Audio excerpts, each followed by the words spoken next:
아버지, 은혜를 감사드립니다. 2019년도도 하나님과 함께 동행할 수 있는 소망을 가지고 저희가 출발할 수 있도록 인도하여 주셔서 감사드립니다. 지난 한 해도 하나님은 저희들의 삶을 지켜주셨습니다. 또 신실하게 저희와 함께하여 주셔서 감사드립니다. 저희들의 연약함을 사용하여 주셨고 또 저희들의 부족함을 통해서도 영광 받으심을 감사드립니다. 하나님, 예수님께서 핏값으로 세워주신 교회를 통해 참 예배 받으시기를 원하시는 하나님의 지극한 사랑으로 인하여 또 감사드립니다. 올 한 해도 하나님 아버지께 예배하는 자들로 진정으로 나오기를 간절히 기도드립니다. 우리 자녀들이 생활하는 학교에서도 또 저희 직장 생활을 통해서도 예배하는 자들이 되게 하여 주옵소서. 가정에서도 또 경영하는 산업을 통해서도 아무것도 할 수 없는 무기력하고 힘든 상황에서도 낙심하고 절망 가운데 있을 때에도 하늘을 향하여 하나님께 예배하는 자들로 나아오는 저희 성가교회 성도님들과 자녀들이 되기를 주님께 간절히 기도드립니다. 하나님, 저희는 성경을 통해서 가나안 정복을 앞두고 12명의 정탐꾼들이 돌아와서 모세에게 보고했던 이야기를 잘 알고 있습니다. 거대한 문화와 현실 앞에서 10명의 정탐꾼은 절망했습니다.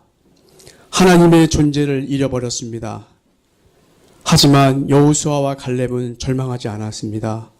가나안 정복을 할 수 있다고 확신했습니다. 출애굽때 영광을 보이신 하나님을 기억하였고 광야에서 자신들의 생명을 지켜주시고 불기둥과 구름기둥으로 함께하여 주신 여호와 하나님을 바라보았습니다. 여전히 우리의 삶의 무게가 무겁고 현실은 답답하고 어렵지만 주님만 바라보게 하옵소서. 우리 인생의 주인이신 하나님만 의지하게 하옵소서.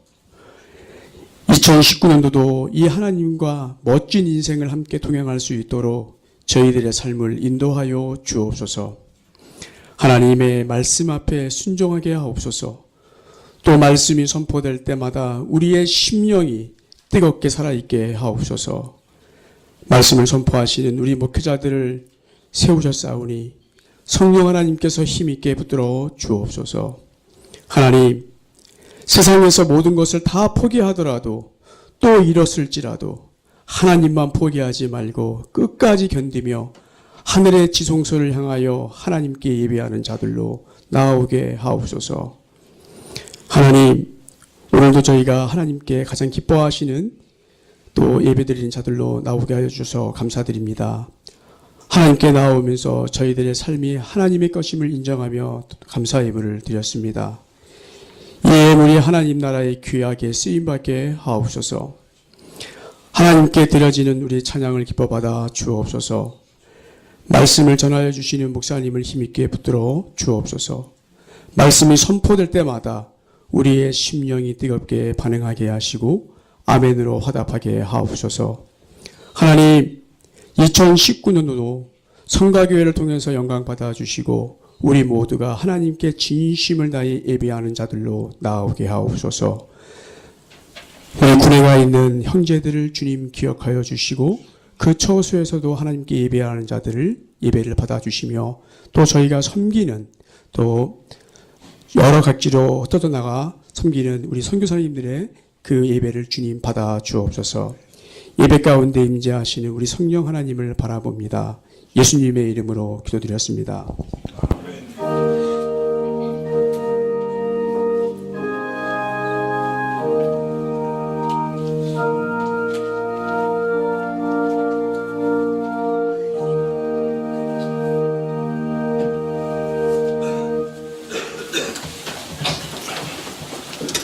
말씀은 마태복음 6장 11절입니다. 마태복음 6장 11절.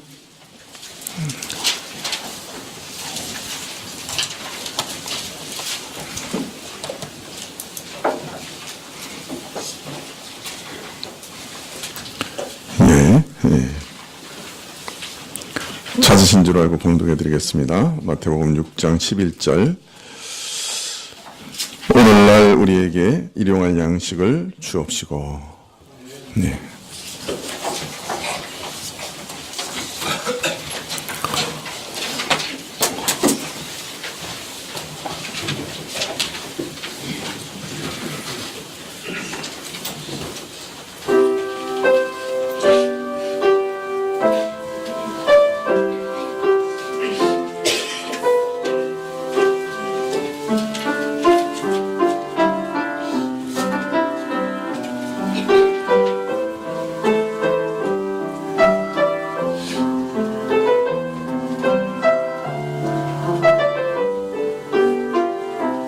매일 삶 속에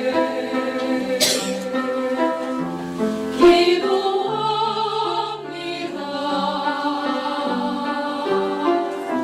주님을 의지하고 소망을 나누네. 주를 섬기고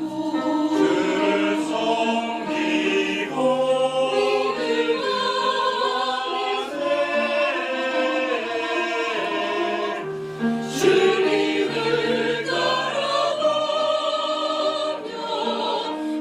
은혜를 나누네. 주님은 나의 노래 되시고 또 나의 기쁨 되시네.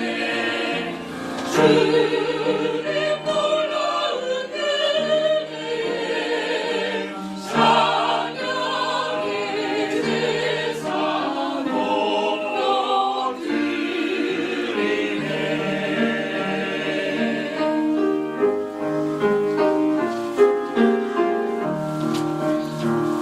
노래하리 할렐루야.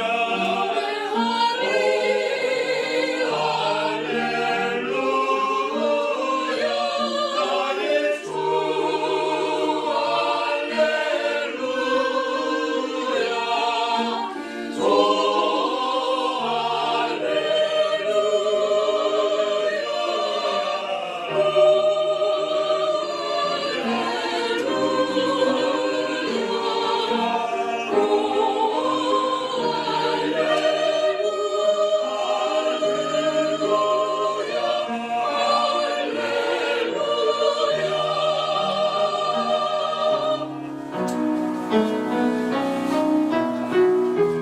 소리 높여서 찬양 드리세. 우리는 주의 자녀 사랑을 나누세. 주님은 나의 노래 되시고 또 나의 기쁨 되시네. 주님 놀라운 은혜에 찬양의 제사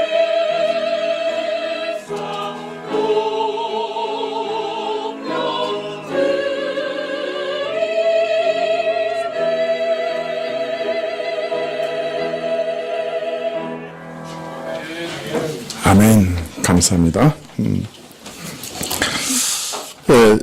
지난 2시간에 걸쳐서 일용할 양식을 주옵시고라는 기도의 의미를 살펴보았습니다. 첫째 시간에는 수단이냐 하나님이냐 하는 제목으로 하나님만이 우리의 유일한 공급자시다. 그래서 우리가 우리에게 주어진 모든 수단을 의지하지 말고 그 수단을 뛰어넘어 하나님만 의뢰해야 한다. 이런 말씀드렸습니다. 지난주에는 욕심이냐 하나님이냐 라는 제목으로 일용할 양식을 구하는 기도는 우리의 모든 헛된 야망과 욕망에서 우리를 자유롭게 하는 기도요. 물질과 미래에 대한 염려에서 구원하신 기도다 하는 것을 살펴보았죠. 지난주는 이처럼 일용할이라는 말씀을 중점적으로 살펴보았다고 하면 오늘은 우리라는 말씀에 대해서 살펴보려고 합니다. 주님께서 가르친 기도는 나에게 일용할 양식을 주옵시고라고 기도하지 않고 있고 우리에게 일용할 양식을 주옵시고라고 기도하고 있기 때문이죠. 루터는 우리라는 말씀에 놀라운 생각을 더하십니다. 즉 이 기도에 사회적 차원을 더했던 것입니다. 루터는 자신의 이발사 페테 베르켄도르프에게 보낸 단순한 기도의 방법이라는 책자에서 자신은 우리에게 일용할 양식을 주옵시고라고 기도하면서 이런 기도를 더한다고 고백하고 있습니다. 잠시 이 땅에서 육체로 사는 동안에 당신의 자비 가운데 복된 평안을 허락하소서. 전쟁과 혼란에서 우리를 보호하소서.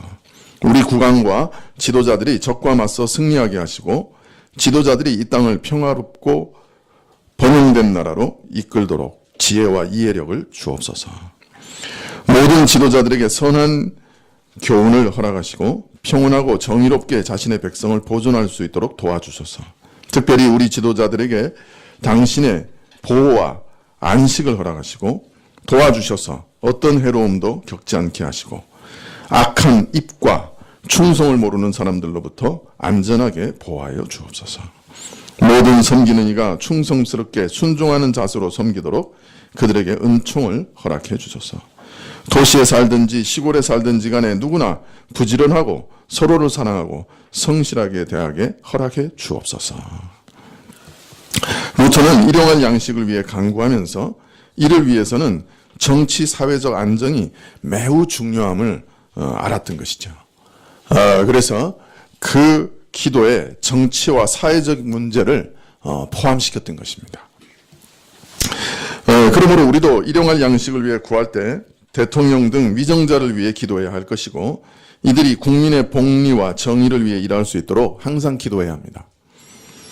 그리고 나라가 튼튼히 지켜지도록 국방과 안보를 위해 기도해야 하고 사회에 급속히 퍼지는 폭력과 불의를 하나님께서 제어해 주시고 경찰과 지도자들이 어떻게 폭력과 범죄의 빈도를 줄일 수 있을지 해안을 주시도록 기도해야 합니다. 또 방송과 문화, 정책 담당자들이 잡지나 비디오, 게임과 영화, 그리고 텔레비전 프로그램 가운데 폭력적이고 도덕적으로 난잡한 내용을 축소하는 일에 힘을 기울이도록 기도해야 합니다. 교육 정책을 수립하는 자들과 교사들을 위해 기도하되 이들이 하나님의 진리에 반하는 것을 전하는 도구가 되지 않도록 진리의 하나님께 우리는 구해야 합니다. 입법을 추진하는 자들을 위해서 기도하되 하나님의 뜻을 반하는 낙태나 안락사 등을 허용하는 법을 만들지 못하도록 아동학대, 성적 관용, 인간의 존엄성을 파괴하는 의료기술 등 모든 복잡한 문제들을 처리할 도덕적 잣대를 주시도록 기도해야 합니다. 위정자들에게 지혜를 주셔서 의료 혜택이 고루 주어지도록 사회적 부조와 도움이 공평하게 주어지도록 불의한 사회 구조 가운데 불이익을 당하고 억울해하는 사람들이 줄어들도록 기도해야 합니다. 우리는 신자들이 또 사회적 약자들을 위해 우리 신자들은 또 사회적 약자들을 위해 기도해야 합니다. 우리 교회에서 이게 몇 년 전부터 관심 가지고 교제하는 한 청년이 있는데 어떤 백화점에서 카트 정리하는 일과 손님 안내 일을 했어요. 아주 열심히 일해서 팀장까지 되었는데요. 근데 어느 날 갑자기 그만뒀어요. 그래서 왜 그만뒀는가 알아보니까 손님들이 너무 갑질을 해서 특히 여자 손님들이 너무 갑질을 해가지고 견디지 못하고 그만뒀다고 그런 얘기를 하더라고요. 카트를 끌어다 주다가 갑자기 우리 집까지 끌어달라고 그러는데요. 그리고 막 욕을 하고 막 그러시니까 이 젊은 청년이 감당을 못하는 거예요. 그래서 좋은 직장인데 팀장까지 된 다음에도 그만뒀다. 그런 얘기를 들었습니다. 참 아무리 손님이 왕이라고 하지만 매장의 서비스 직원들에게 무례한 언행을 일삼고 때로는 괜한 억지를 부리는 사람들이 참 많다 하는 것을 알았습니다. 또 요사이 콜센터 직원들에게 눈에 보이지 않는다고 입에 담기도 어려운 욕설과 폭언을 상습적으로 퍼붓는 사람들도 많다는 얘기를 들었습니다. 청년의 소식을 듣고 제가 좀 저 자신을 돌아봤어요. 혹 나도 그런 갑질하는 사람이 아닌가. 혹 내가 그런 약자들에게 성질내고 괴롭히는 그 자리에 서 있지는 않았는가. 또 바로 그 자리에 내가 사랑하는 청년이 있을 수 있고 내가 사랑하는 식구들도 있을 수 있다. 이걸 생각하니까 내가 지금까지 어떤 행동을 해왔나 생각을 해보니 좀 끔찍한 생각이 들었습니다. 저도 성질 많이 내는 사람이라서 하나님께 일용할 것을 구하는 신자라면 이런 사회적 정의도 올바르게 세워져야 한다고 믿고 기도하며 정의와 친절을 실천하는 사람들이 되어야 하는 것이죠. 그래서 이 일용할 양식을 구하는 이 기도는 온 사회가 정의로워지고 또 정치적으로 안정되어서 일용할 것이 안정적으로 공급될 수 있도록 하는 기도라고 루터는 생각했던 것이죠. 또 루터는 누구나 빠짐없이 일용할 양식을 얻으려면 경제가 또한 활성화되어야 한다 하는 사실을 잘 알고 있었습니다. 취업률이 높아져야 하고 경제적 정의가 구현되어야 된다고 보았습니다. 그러므로 우리에게 일용할 양식을 주시옵소서라는 기도는 사업과 거래, 노동시장에서 가난한 이들을 짓밟는 일을 대항하며 매일 끼니거리마저 빼앗아가는 악의적인 착취에 대해 대적하는 기도다. 이렇게 생각했습니다. 참 놀라운 통찰력이죠. 그래서 루터는 경제적 불의를 행하는 자들에게 이 기도에 내포된 경고를 가르쳐 주어야 한다고 권고했습니다. 이 기도를 들으시는 하나님이 누구신지를 저들에게 알려주고 교회가 이 일을 위해 중보하고 있음을 똑똑히 알려주어 조심케 하여 사람들이 이 기도의 축복을 온전히 누릴 수 있도록 해야 한다. 그래서 이 기도에는 가난과 실직에 대한 탄원이, 즉 가난과 실직의 원인이 되는 문제들을 해결해 주실 것과 가난과 실직을 방관하는 국가 정책이 바뀌도록 강구하는 내용이 들어있다. 그렇게 보았죠. 또 국민의 복지를 늘 염려해야 한다는 점에서 비추어 보면 통치자들이 마땅히 자신들의 문장에 사자가 아니라 빵을 새겨 넣어야 한다고 루터는 역설했습니다. 그 방패나 이런 데서 그 왕가의 문장이 있잖아요. 그 뭐 사자 이런 거 많이 그려놓는데 용맹을 이렇게 강조하기 위해서 루터는 거기 사자가 아니고 빵을 그려놔야 된다고 생각을 했어요. 이처럼 루터에게 일용할 양식을 위한 기도는 번영과 공정한 경제 질서를 갈구하는 간구였던 것이죠. 그래서 우리에게 일용할 양식을 주옵시고라고 기도하는 신자들은 자신의 문제가 해결되었다고 편안할 수 없는 거예요. 내 옆에 착취당하고 굶주리는 사람이 있는데 내 배만 부르다고 만족할 수는 없는 것이에요. 이 기도는 나의 필요뿐 아니라 다른 모든 사람들의 필요도 채워지기를 구하는 기도입니다. 동시에 이 기도는 우리 신자들이 다른 사람의 필요에 대해서도 책임의식을 가져야 한다고 촉구하시는 기도예요. 그래서 신자들은 나의 문제, 나의 필요를 해결하기에만 급급해서는 안 됩니다. 신자의 기도는 늘 이웃을 의식해야 하는 것이죠. 신자는 1차적으로는 그리스도 안에 있는 지체들을 돌보아야 하고 2차적으로는 우리 주변의 이웃에게서부터 시작해서 전 세계 인류의 일원으로서 다른 모든 사람들의 일용할 양식 문제에 대해서 책임져야 하는 존재다라고 항상 생각하며 살아야 합니다. 하나님의 성령께서 임하셨을 때 가장 뚜렷한 현상 중에 하나는 사람들 안에 있는 이기심을 해체시키시는 것이었어요. 그래서 성령이 임하시면 자기 필요와 함께 다른 사람의 필요에도 민감해집니다. 그래서 기꺼이 자기 것을 나누는 역사가 강력하게 일어납니다. 오순절날 일어날 일이 바로 그것이었죠. 가진 자들이 자신의 것을 기꺼이 내어놓았습니다. 오늘날 많은 사람들이 성령 충만을 구합니다. 교회에서 성령을 충만하게 해달라고 많이 간구합니다. 그리고 개인적인 은사를 많이 추구합니다. 뭐 방언, 뭐 예언, 뭐 병 낫는 은사, 뭐 능력 행하는 은사, 귀신 쫓아내는 은사, 뭐 이런 은사들을 많이 구합니다. 거기에 관심 가집니다. 그런데 이상하게도 공동체적인 나눔의 은혜에 대해서는 전혀 관심을 가지지 않습니다.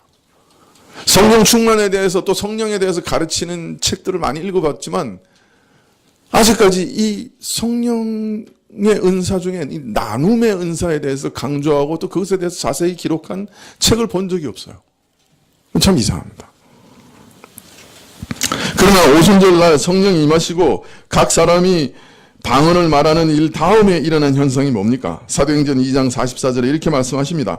믿는 사람이 다 함께 있어 모든 물건을 서로 통용하고 또 재산과 소유를 팔아 각 사람의 필요를 따라 나눠주고 이렇게 되어 있습니다. 한꺼번에 3,000명, 5,000명씩 교인들이 늘어났는데 이 사람들이 예루살렘에서만 살았던 사람이 아니에요.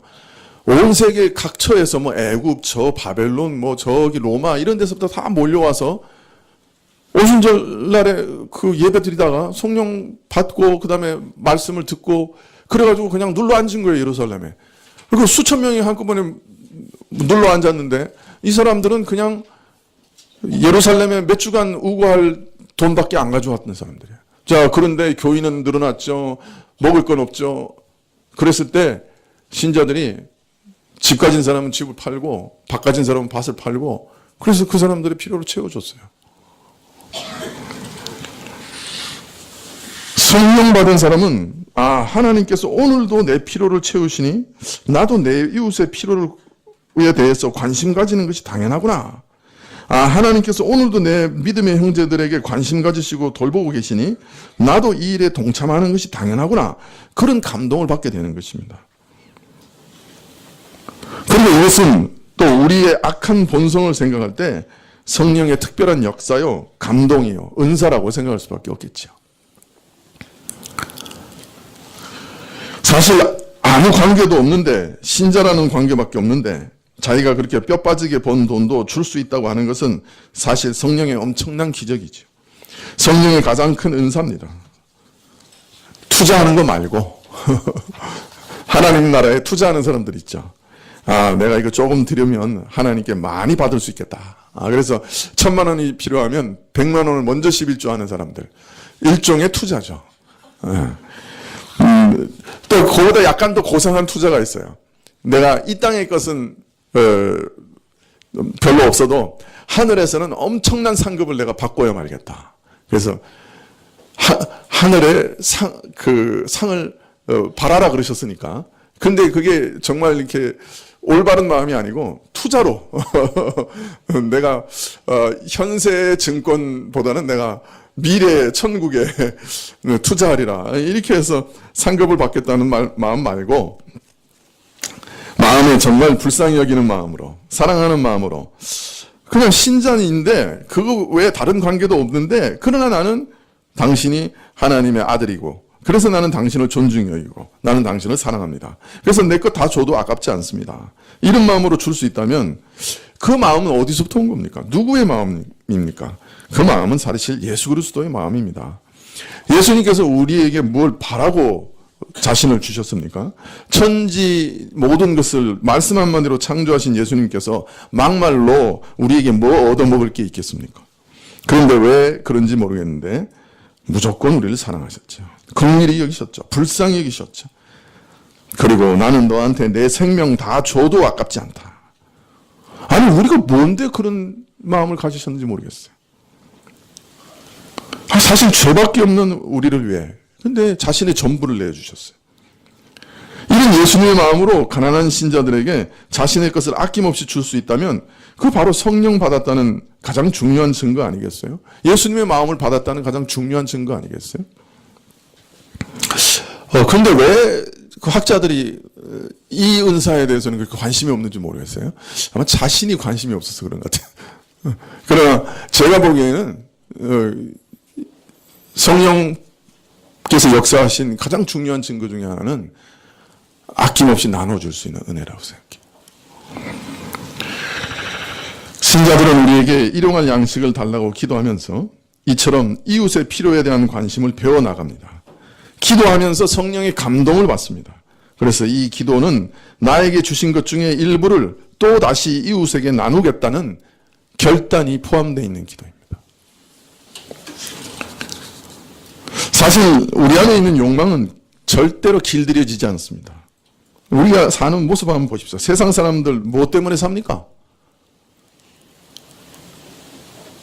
돈 때문에 사는 거죠.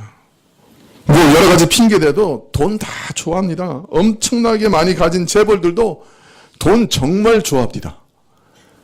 엄청 많이 가진 다음에 대통령이라는 권력을 가진 분도 돈 많이 좋아하는 것 같습니다. 그죠? 뭐 모르는 눈으로 전부 쳐다보시네요. 예. 국회의원들도 돈 많이 좋아하는 것 같습니다. 돈 싫어하는 사람은 어디 있어요? 어떤 의미에서 세상 사람들은 모두 돈 위에 삽니다. 자기 것은 악착같이 안 내놓고 다른 사람 것은 어떻게든 빼앗아 많이 가지려고 합니다. 근데 그런 사람들이 자기 것 내어놓을 때는 언제냐? 그것을 미끼로 다른 사람 것 10배, 100배 벌 수 있을 때 내놓는 거예요. 그래서 돈은 사실 목숨보다 더 어떤 의미에서 소중해요. 목숨이 거기 달렸다고 생각하기 때문에. 심지어 신자들도 돈 좋아해요. 목사도 보니까 돈 좋아하더라고요. 그래서 신자들도 하나님 앞에 내놓을 때 하나님 앞에 미끼 던지듯이 헌금하고 구제하는 거예요. 세상 사람하고 하나도 안 달라요. 예, 그러면서 그걸 믿음이라고 생각해요. 자, 이처럼 길들여지지 않는 욕망을 어떻게 제어할 수 있습니까? 방법은 적극적으로 나누는 것입니다. 나눌 때 욕망은 서서히 힘을 잃어갑니다. 움켜진 것을 반복적으로 내려놓는 연습을 해야 됩니다.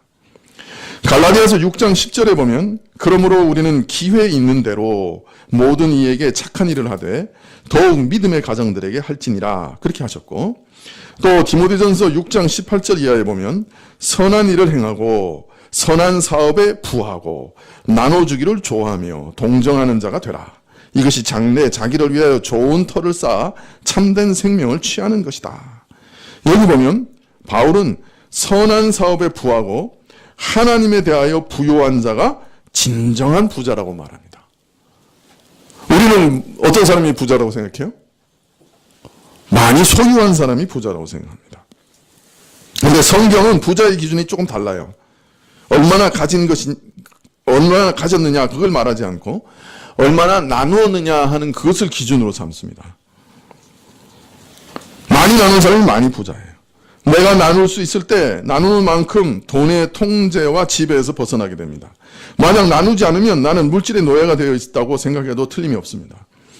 오늘 하루 먹을 것에 감사하며 나눌 줄 알면 부자로 사는 것이고, 돈을 많이 가지고 있을지라도 움켜쥐고 나눌 줄 모르는 삶을 살면 가난한 자로 살고 있는 것이죠. 그러므로 이웃과 함께 행복한 삶을 함께 누리는, 함께 먹을 것을 나누는 기도를 드려야 합니다.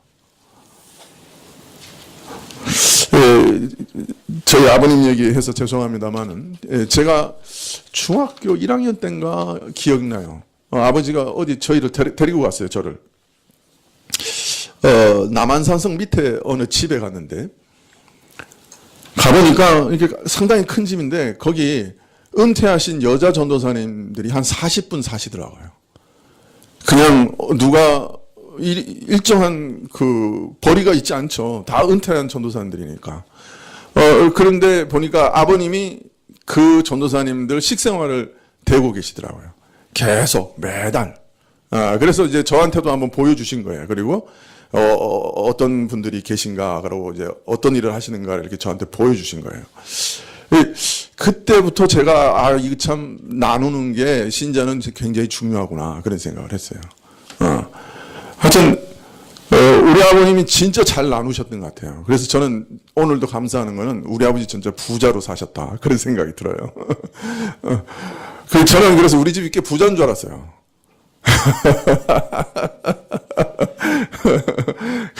근데 돌아가시고 난 다음에 보니까 없어요. 조금 남은 현금은 어머니 사시라고 다 드리고, 이제 사시던 집은 저하고 동생하고 둘이 반반씩 딱 나눴어요. 또 제 이름으로 하면 동생이 평생 또 제 동생이 저보다 훨씬 부자지만 그 원통한 생각을 가질 수 있기 때문에 아주 반으로 딱 잘라서 나눴어요. 그리고 그 집의 전세금은 또 빼가지고 우리 어머니 이쪽 서울로 모시는 전세금으로 다 넣었어요. 그리고 나서 저한테 그러면 얼마 남았느냐? 지금도 기억나요. 2,200만 원 남았어요.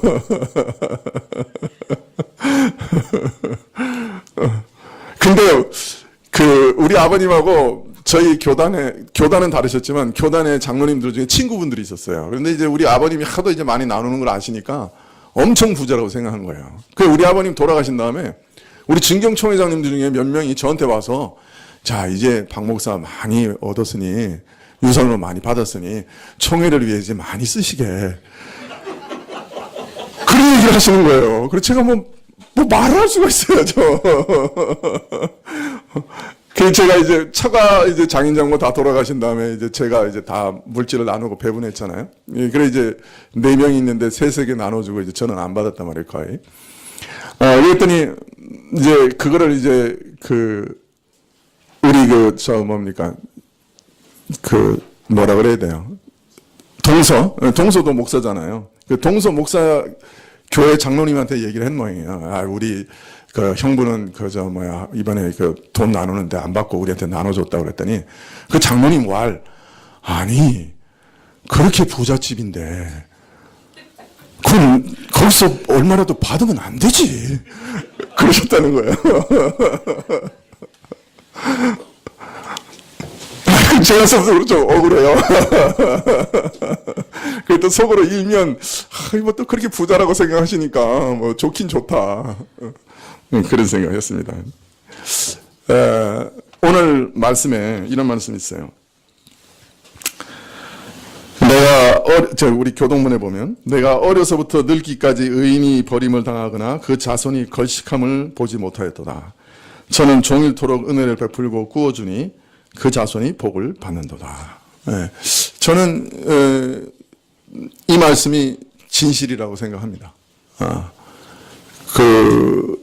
하나님께서 나눠주는 부모 밑에 있는 자녀들을 굶게 하시는 법이 없다고 생각합니다.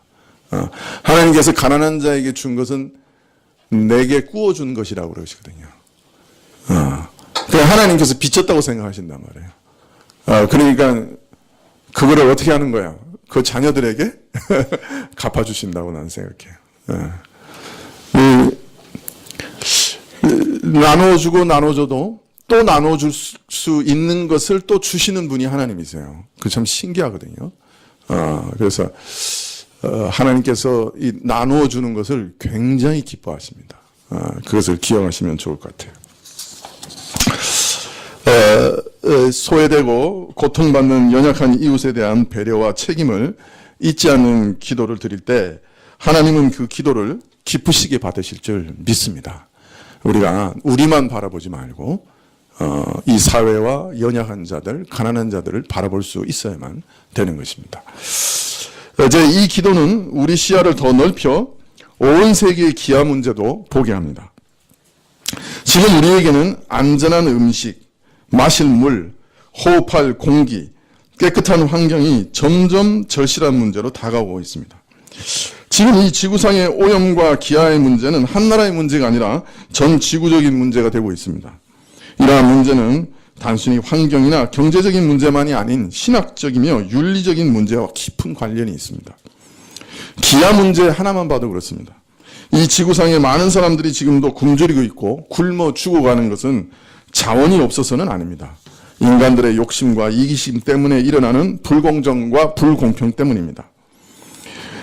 유엔 식량농업기구 평가에 따르면 1984년 당시 농업 생산력을 기준으로 계산할 때, 지금은 훨씬 늘어났겠죠.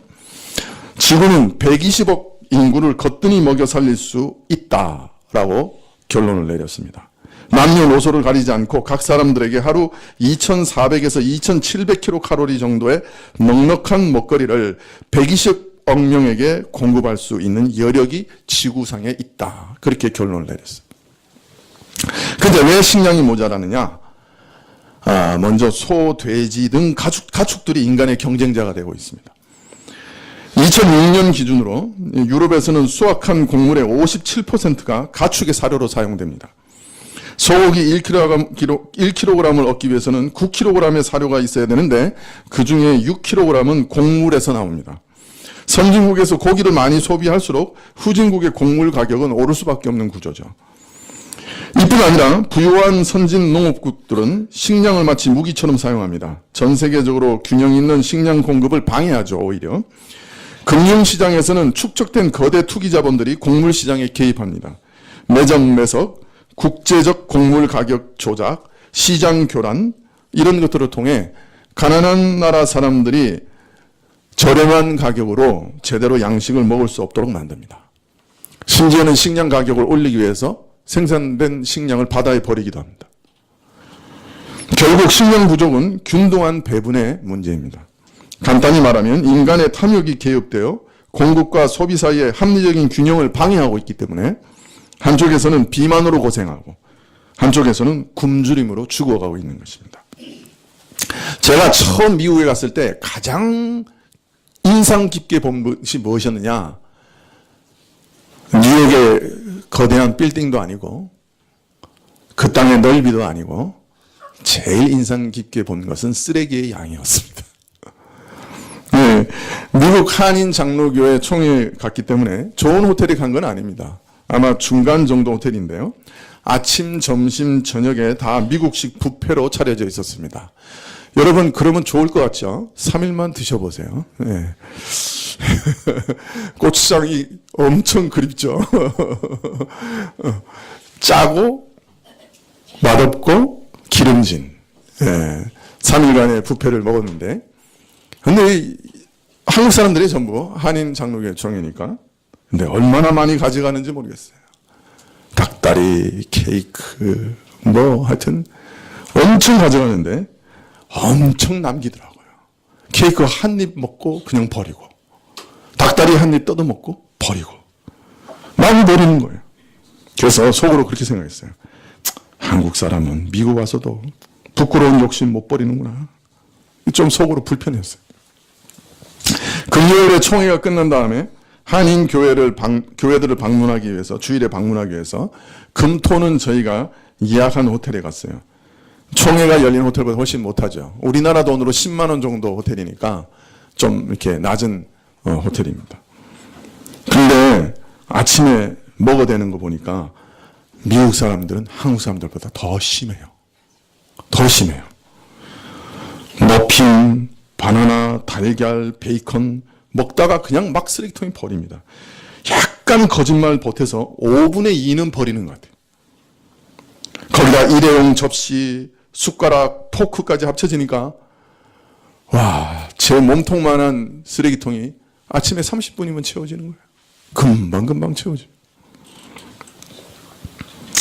저는 그것을 보면서 참 불의하다 그런 생각이 들었어요.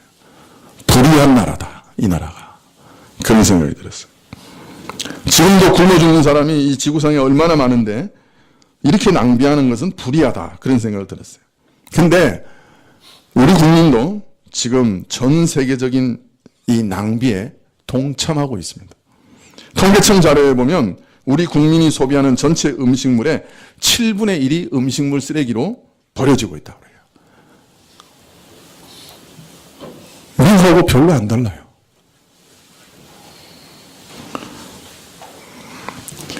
비용으로 환산하면 연간 약 25조 원에서 30조 원이 쓰레기로 버려지고 있다. 그렇게 얘기합니다. 예. 오늘부터 우리 점심 때 먹을 만큼만 가져갑시다. 더 드시고 다시 드십시다. 예. 한꺼번에 많이 가져서 쓰레기로 버리지 마시고. 예. 하나님의 뜻은 하나님의 형상을 가진 모든 인간들이 존엄성을 유지하며 사는 것입니다. 따라서 어디에선가 굶주린 사람들이 있고 인간의 기본적인 존엄을 유지하지 못하는 환경 속에 놓여 있다고 하면 그것은 하나님을 슬프시게 하는 일입니다. 나머지 모든 사람들의 책임이기도 합니다.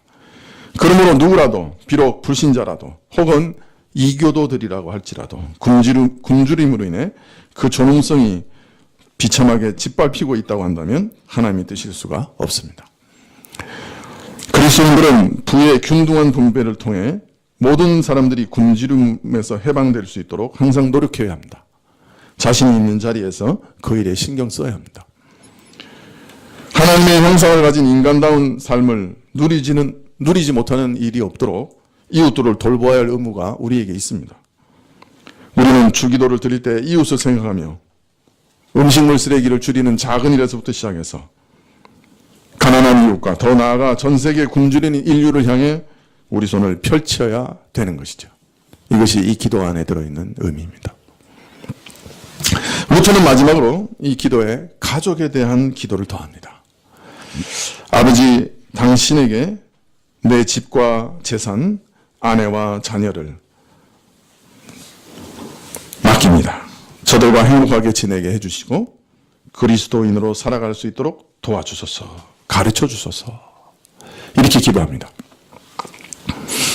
루터는 사랑스러운 남편이자 훌륭한 아버지였습니다. 또한 기독교 가정이라고는 축복을 소중히 여기던 가정적인 인물이었습니다. 가정 생활은 음식을 마련하여 하는데 필요한 돈을 넉넉히 벌어들이고 함께 휴식하기 위한 시간이 필요하다. 그래서 물질의 필요와 안식의 필요를 늘 생각했습니다. 그러나 그것만으로 그치는 것은 아니었습니다. 그는 아내 카타리나와 사랑스러운 자녀들과 더불어 규칙적으로 기도하는 것을 매우 중요하게 여겼습니다. 그의 간구는 배우자와 자녀들을 위한 중보기도의 중요성을 우리에게 일깨우고 계신 것이죠.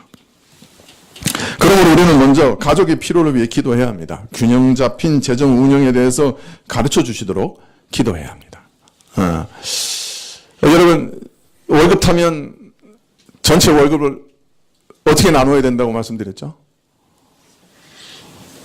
하루 가게에서 일해서 이익이 나오면 그 이익을 어떻게 나눠야 된다고 그랬죠? 기억나세요? 3대 4로 나눠야 된다고 그랬죠. 그래서 3은 어떻게 써야 된다고요? 헌금과 부모님 봉양하는 것과 가난한 이웃의 필요와 자녀들의 필요를 채우는데 나머지 3은 어떻게 해야 된다고요? 다 까먹으셨네. 저축하는데. 그 다음에 나머지 4는 생활비로. 언제 나눠야 된다고요? 월급 받는 그 순간에. 그날 아니고 그 순간에 나눠야 돼요. 그래서 30%는 바로 저축 넣어야 돼요. 아니면 절대로 저축 못해요. 30%는 딱 떼야 돼요. 하나님을 위해서, 부모를 위해서, 자녀를 위해서, 이웃들을 위해서 딱 떼놔야 돼요. 그리고 나머지 4로 죽을 끓여 먹더라도 살아야 돼.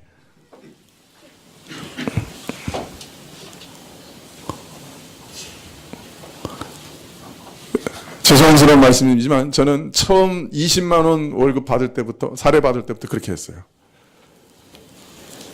딱 3대 4로 나눴어요.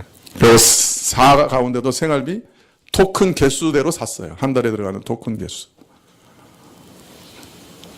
떨어지면 안 쓰는 거예요. 그러다 보니까 마트에서 제일 늦게 가가지고 제일 많이 남은 거 사올 수밖에 없는 거예요.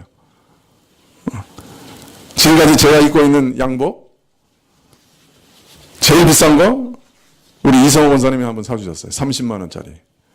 나머지 7만 원에서 5만 원이에요. 그 이상의 양복을 입어본 적 없어요. 그런데 멋있잖아요?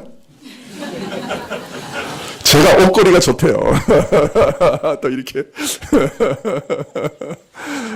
웃자는 얘기예요.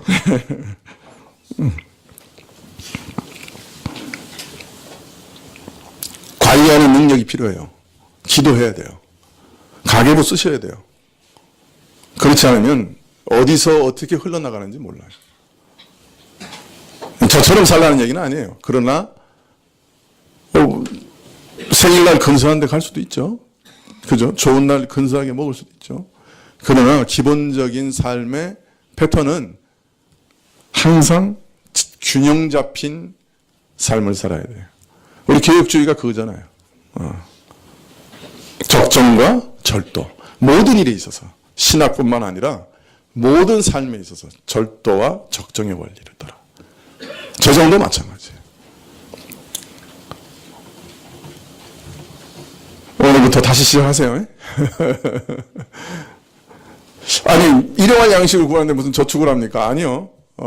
성경은 계미를 본받으라 그러셨어요. 저축하는 것도 하나님의 뜻이에요. 하나님께서 나중에 일용할 양식을 다 주시겠지 그러면서 내 마음대로 막 낭비하고 쓰는 것은 하나님을 시험하는 태도가 될 수 있어요. 적절한 지혜를 가지고 재정을 균형 있게 사용하는 것도 하나님의 은혜예요. 또 각 가정은 가정 예배와 자녀들의 믿음을 위해 기도해야 합니다. 또 자신의 가정의 필요를 위해 기도할 동시에 교우들, 이웃의 각 가정의 필요를 위해 기도해야 합니다. 각 가정의 여러 필요들을 위해서, 특별히 각 가정이 믿음 가운데 굳게 서도록 항상 기도해야 합니다. 또 각 가정이 화평을 위해 기도해야 합니다. 현대사회에서는 가정이 위협당하는 사회입니다. 늘 화평을 위해 기도해야 합니다. 여러 가지 이유로 파괴될 위험에 처해 있는 가정들을 위해서 우리는 간절히 기도해야 하고, 혹 깨어진 가정이 있다고 하면 다시 믿음 가운데 회복될 수 있도록 기도해야 합니다. 또 교회가 믿음의 가정이 될 수 있도록, 교회 자체가 믿음의 가정이 될 수 있도록 기도해야 합니다. 우리는 누군가의 믿음의 부모가 될 수 있습니다. 처음 교회 문턱을 넘어온 초신자들을 마치 부모와 같은 관심으로 같이 하고 돌보는 일이 필요합니다. 또 우리는 모든 믿음의 가정의 자녀들을 마치 내 자녀처럼 여기고 기도해야 합니다.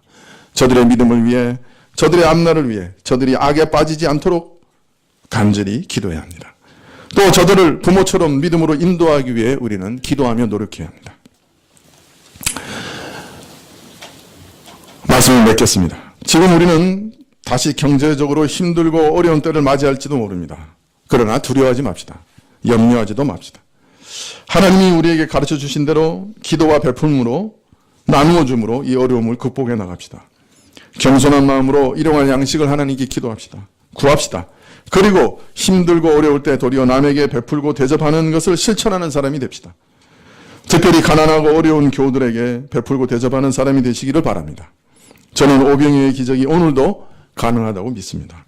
그 오병이어의 기적을 경제적으로 어려움을 당한 우리나라와 민족 속에 일으키는 저와 여러분이 되시면 좋겠습니다. 여러분 주위를 살펴보십시오. 친척 중에 혹은 교회 식구들 중에 어려움을 당하는 사람이 없는가를 살펴보시기 바랍니다. 그리고 작은 것 하나라도 함께 나누며 사실 수 있기를 바랍니다.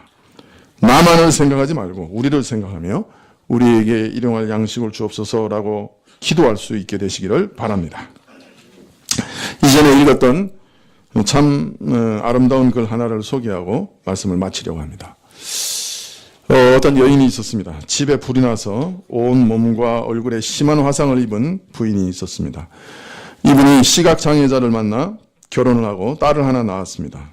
그런데 몇 년 전에 그 남편까지 세상을 떠나고 말았습니다.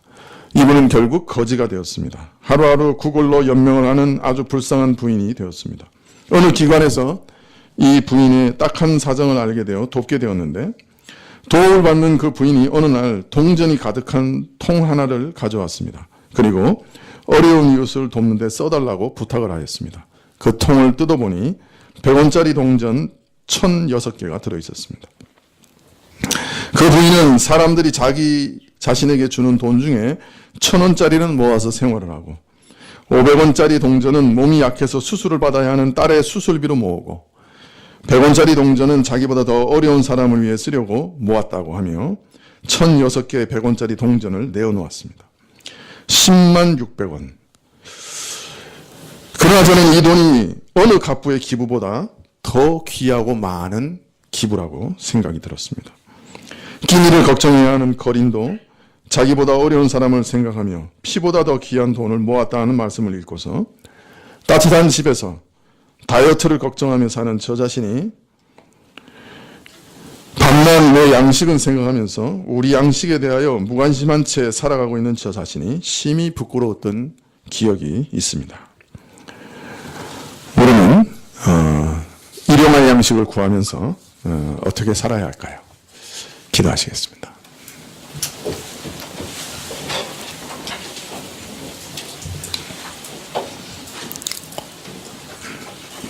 주께서 우리 눈을 열어주시고 우리에게 성령의 은사를 주시기를 간절히 기도합니다.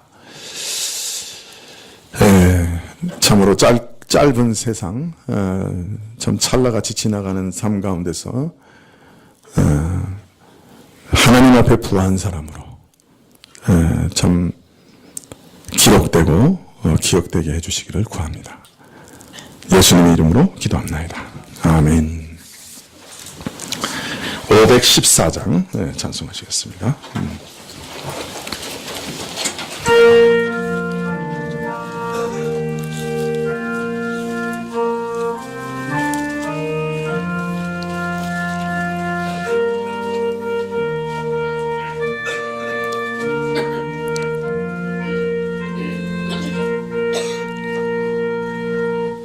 누가 주를 따라 섬기려는가? 누가 죄를 떠나 주만 따를까? 누가 주를 섬겨 남을 구할까? 누가 주의 뒤를 따라가려나?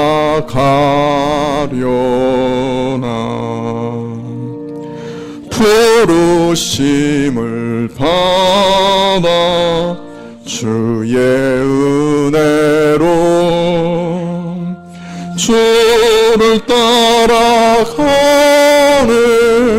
주만 따르네. 세상 영광 위에 다름 아니요. 그 진 사랑 이래 주만 따르고 주가 내려주신 은혜 힘입어 누의 뒤를 따라 힘써 일하네. 부르심을 받아 주의 은혜로 주를 따라가네. 주만 따르네. 환난 핍박 많고 원수 강하나 주의 용사 더욱 힘이 강하니 누가 능히 이겨 넘어뜨리랴. 변함없는 진리 승리하리라. 기쁜 찬송하며 주의 은혜로 주를 따라가네. 주만 따르네. 2절입니다. 세상 영광 위에 다름 아니요. 그 신사랑 이내 주만 따르고 주가 내려주신 은혜 힘입어 주의 뒤를 따라 힘써 일하네. 부르심을 받아 주의 은혜로 주를 따라가네. 주만 따르네. 환난 핍박 많고 원수 강하나 주의 용사 더욱 힘이 강하니 누가 능히 이겨 넘어뜨리랴. 변함없는 진리 승리하리라. 기쁜 찬송하며 주의 은혜로 주를 따라가네. 주만 따르네. 네, 기도하시겠습니다. 지금 우리 주 예수 그리스도의 은혜와 하나님 아버지의 그 크신 사랑과 이 은혜와 사랑을 깨닫게 하시고 누리게 하시는 성령님의 교통하시고 역사하심이 참으로 주님만을 의지하며 모든 욕심을 버리고 또 이웃을 생각하며 항상 필요를 구하는 그러한 신자가 되기를 결심하며 우리 숙임 주의 백성들 위해 지금부터 영원까지 함께 계실지어다. 아멘.